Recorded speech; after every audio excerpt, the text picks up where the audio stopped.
Listen, it's shocking. It's written about in the book of Revelation. Could it ever happen? The answer is, unfortunately, yes. Total population control. Bill Binney says that's what the National Security Agency wants.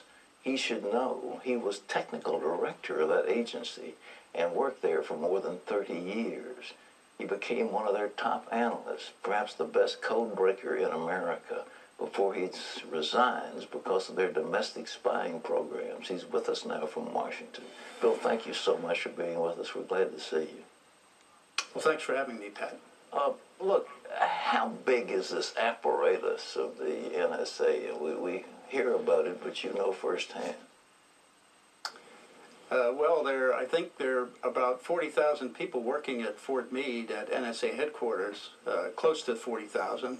And then they have facilities all around the world, plus a number of contractors also associated with them, probably on the order of 100,000, I would think, to 200,000 that work for them directly.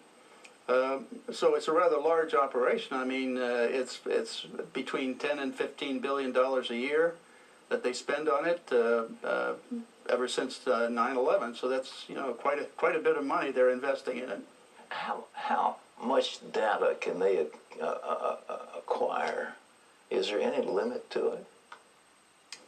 Actually, the only limit is in terms of money, power, availability, and space to stack equipment to go and collect the material. Well, now, you've said that the ultimate goal is total population control. In a democracy, that is really scary business.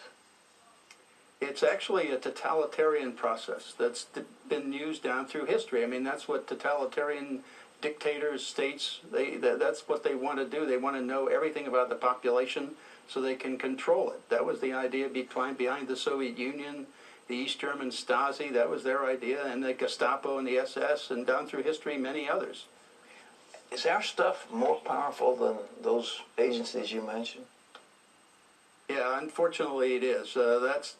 That's the real problem I see, is that the capacity is, when you're looking at electronic activity of individuals, like when you use a credit card, or when you make a phone call or email anybody on the internet, or do chatter on the internet, that can be monitored in near real time if they're necessary. Otherwise, they can capture it, collect it, store it, and then retroactively analyze it. So it's something that it provides the opportunity to monitor everybody in the country, in fact, most everybody in the world, in near real time throughout the day. And that's really a 1984 on steroids, really.